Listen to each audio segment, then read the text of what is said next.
Hi guys, welcome to the 3-day content creation training with me, TEJAL Chopra. I'm super excited to host this training and I welcome you all. So thank you so much for joining in. Today is day 1 and I can't wait. So let's dive in. So welcome. First, I'm going to talk about who is going to conduct this training and who am I to be conducting it. I'm TEJAL Chopra, a digital marketing strategist, and I help business owners create and implement a comprehensive digital marketing strategy. The entire sales funnel customized for their business by the use of social media, lead generation, Facebook ads, branding, and so much more. So I want to welcome you all. Creating content to grow your business doesn't always have to be time consuming to something that we always think about that, it's going to take so long, it's going to be a hassle.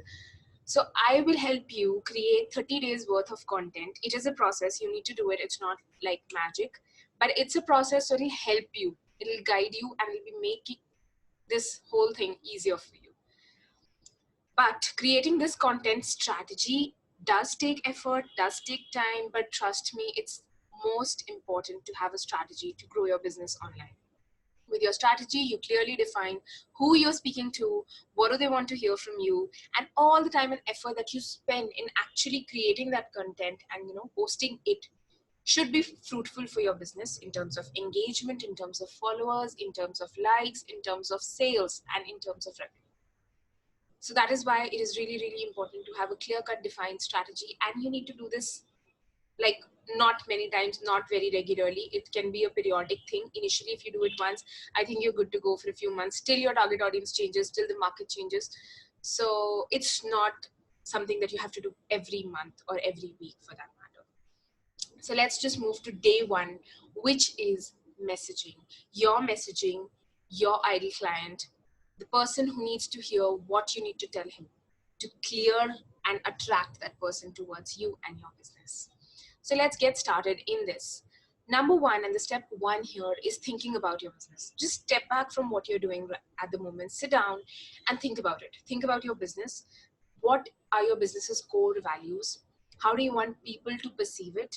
How do you want your business to come across as a brand or as a business? How do you want for me to think about it if I hear about your business? Say it's an apparel shop, or it's an e-commerce business, or it's a cake shop, or it's a graphic designing service-based business. So anything and everything. How do you want it to be perceived? What's your tone and voice? Some people like their businesses to be perceived as very elegant and low-toned in terms of colors. On the other hand, some people really like it to be vibrant, fun, easygoing, and there are a ton of other things in between them. So the colors and your brand board can also be decided according to your tone and voice. But that is the second step in the same thing. Firstly, you have to be clear on what do you describe your business as, whether it's cursive or it's bold or it's spunky or it's vibrant or it's reserved. How do you want it to come across when a viewer is viewing it or a cold audience is viewing it? All of your pieces of the content, that is your website, your blog, your YouTube, social media, everything should be synchronous according to this particular image that you want to propagate of your brand. It has to be cohesive so that people don't get mixed signals from you. We talk about mixed signals in a lot of other things, so you don't want to be giving mixed signal to your ideal audience. Rather, attract someone who is right for your brand and for whom your brand and your business is right. And actually, you don't want to attract the wrong kind of audience for no reason at all through your marketing and your content. So moving on, take some time and use this space to describe your brand according to what you think, according to your words. Use your vocabulary. Anything, it should be quiet, it can be loud, it can be anything, any word that is coming to you. Just pause this video and write down in the PDF. I have shared the PDF with you. Write down in that. So getting back to it, second, after you have described your business, is the question, who is your ideal client? So think about the clients and customers you have worked with in the past. Were they your ideal clients? Were they the people you actually wanted to sell to? And if yes, note down their characteristics. If no, and if similar also, then also I'll say note down the characteristics of the people who have already bought from you, and or also about the related to the clients and the customers you want to work with. That is your dream clients. So get clear on the specifications on who this particular person is. If I'm referring to it, it should not be a bland person. Okay, the age varies, anyone above 25 is my ideal audience. No, that is not the correct way to go about it. If let's say I'm talking about my ideal client Isha, she is between 25 to 28, and to specify it, I'll say she is 28 years old, female, single right now, living in the metro city of Delhi, Gurugram, working there as a corporate professional. And she likes to buy things online, she likes buying jewelry online. So describing about what your ideal customer is with the help of two things basically. One is demographics, which is the age, sex, gender, income, and such things, and the second, location as well. And the psychographics is what does this person like, what do they dislike, what like how much are they willing to pay for this particular thing, how uh, how uh, how do they prefer certain things, where do they live, do they live in a society or do they live in an independent house, are they living on rent. So all of these so some of the things will come in demographics, and the other things will come in psychographics, like what is their buying behavior, do they buy online or don't they buy online, do they buy shoes online, what all and what not, what do they like, what do they don't like, what kind of people do they like, what kind of colors do they like. So these are certain things that will make you clear cut in your mind. Okay, fine, this is my person, I'm talking to this person, so what should I say for this person to get me, to understand what I'm trying to say. So that is why the need to define your ideal client is of utmost importance, because you are going to create your content and present it for that particular person, and automatically all the people who are alike will be attracted. So again, pause this video and write about your ideal client avatar, their demographics, their psychographics, and whatever you can think about. Just take 10 minutes, pause, and write it down. Welcome back, guys. After you have defined your brand and you have written about your ideal client avatar, that is who he or she is, or both maybe, what are your clients' struggle is the third thing I want you to focus on. Like, because your product, service, or course, or whatever you're selling aims to solve and answer to your clients' struggles, we really need to know what are their pain points, the things that keep them awake at night, and what are they actually struggling with right now. So it's really important to get clear on that. List down all the struggles your client is facing. So if Isha is my client, what is the problem that she's facing? Is she not sure about buying clothes online? What is happening inside the mind of her? She doesn't have the time. Say, for example, another customer avatar is a 27-year-old female who's a baker. She has huge potential, but she does not have many clients. So A, if she does not have the time to market properly, or B, maybe she has the time, but she does not have the skill set to market it properly. So she becomes my ideal client because I will do marketing for her, or I will teach her how to market. So are you getting me? So list down all the struggles your client is facing. Then moving on, after you have written down your client's struggles comes your solutions. That is, pick out the 4 to 6 struggles from the above list, and then for each struggle, write down what is the solution you have. They can be the same solution for multiple struggles. They can be different depending upon your products and services. How is your product, service, or course, or anything that you're selling solving that particular struggle or those particular struggles for that client and customer? So again, pause this video, take out 4 to 6 struggles, write them. What is your solution? How are you solving these problems for them? And we continue. Now comes to the question, what is your ideal client searching for? So whenever you're facing a problem, pain, or an issue, we Google it. So think from your ideal client's perspective and list down what you think he or she would be Googling. Like, how to create social media content, how to save time on Instagram, how to use Instagram to increase my followers, how to increase my sales. So these are certain things that my ideal client searches on Google, think about the keywords or the sentences or phrases that your ideal client may be searching on various platforms. So if you have an e-commerce business, then maybe your ideal client is searching something related to buying clothes online, how they have to return it mostly because of the size issue. So how can you solve that for them? How can you give them a product which they do not return, which fits them perfectly? How can you create the sizing instructions so that they buy the perfect fit and they get it always? Similarly, to for businesses like cake shops, what will people be searching? Pastries near me, or maybe bakeries near me. What are the charges? What are the things that they're searching for? So list down all of these things. Customized cakes. So a lot of people like cakes to be customized, but then they become expensive. So how can you play with these things? Think about it and write down whatever you feel your ideal client is searching for on Google. So Google will help us here. Think about it, go into the mind of that Isha and search from there. Like, okay, fine, I am facing this problem. What will I search for? This will help you get clear. Trust me, try this and it will help you. And these are certain basic things that you're going to do only for the first time. So it's not that you have to have a this much time always when you're sitting and creating content. This is for the first time because you need to be very sure on who you are creating content for and how is your content going to help them, so that and ideally make them follow you, like you, listen to you, and probably buy from you. So this is the strategy that we are creating. So make sure you do the work along with it. It will take you 5, 10, maybe 15 extra minutes, but put in the work to get the results.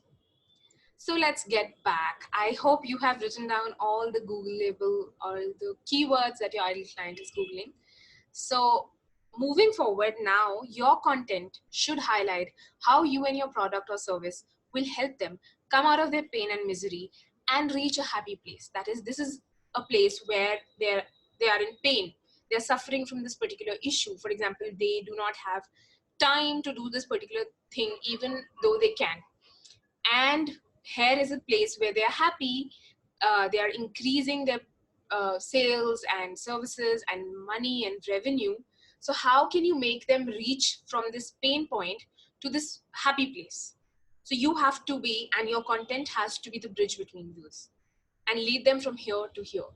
So think about it. What can you create that will help them reach from this pain position to a happy place? Be it time, space, certain tips and tricks, educational type of content, any different types of content basically. So broadly brainstorm what do you think can help them right now and list it down here. Then comes to the question, what stops your client from investing? So why are they looking for things online and not investing in their business with the help of a coach or someone who can help them with something specific? Why are they doing this? This is slightly leaned towards service providers, this particular point. So these things can also be displayed through your content to help them come out of that issue, whatever it is, be it a mindset issue or I'm not good enough issues. A lot of business owners have this, I don't know, I'm not good enough to be investing this much in business. So I'm not specifying certain things here, but yes, a lot of people have this issue. A lot of people have other mindset issues which stop them from investing. So through your content, you can also help them, because sometimes trust me, instead of learning, it's better to be paying someone who's good at it, paying an expert, because things skyrocket then. So obviously through your content you can also help them come out of it and drop and shed this barrier of theirs. If it's product based, you can use your content to showcase how much value you're providing and how it justifies the price. A lot of people I've come across have the normal goods which are available at a low price in the market, slightly highly priced, and they say that customers say, okay fine, this costs me this much. If I buy from you, I'll buy it from a cheaper place. So through your content you can showcase why, even if you're selling it at a little higher price, you're giving them more than what a normal person would give. You're giving them more value, more customization option, for example. It depends on what kind of product and service do you have. So you have to show it to them through your content that you are the best person out there to help them. and then you have to deliver on it. I'm not saying that you give them false promises and false things and not justify it with your product and service. Your product and service should definitely be good, extremely good and valuable for them. Then only they'll keep coming back or probably recommend you again and again to different people. But yes, you have to display all sort of these things through your content so that your ideal audience gets you. Now I'll be creating an ideal client avatar for you on the basis of demographics. Say you are selling shoes, uh, sports shoes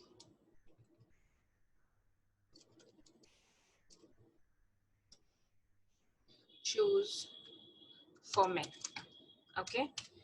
Now, how to define who your ideal client is a very simple thing. Start with the demographics. Where are you located? So if you're selling in a local business, whom do you want to target? Say you're living in Delhi, so you are targeting people living in Delhi,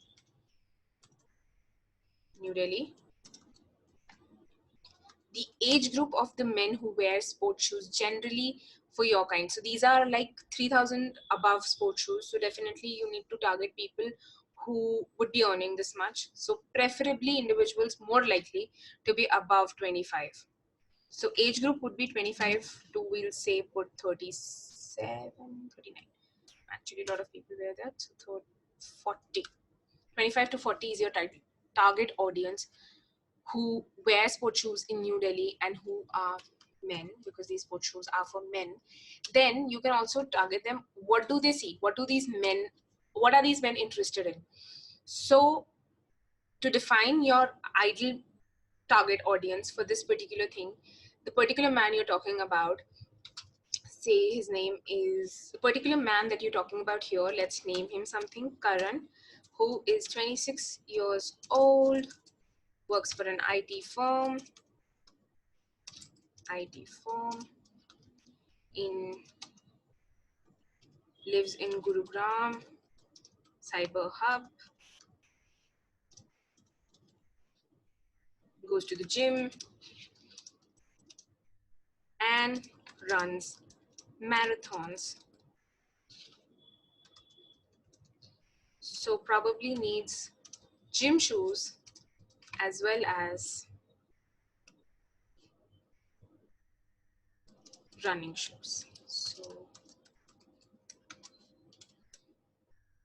and his income is greater than equal to 45K a month, because we are going to charge him that.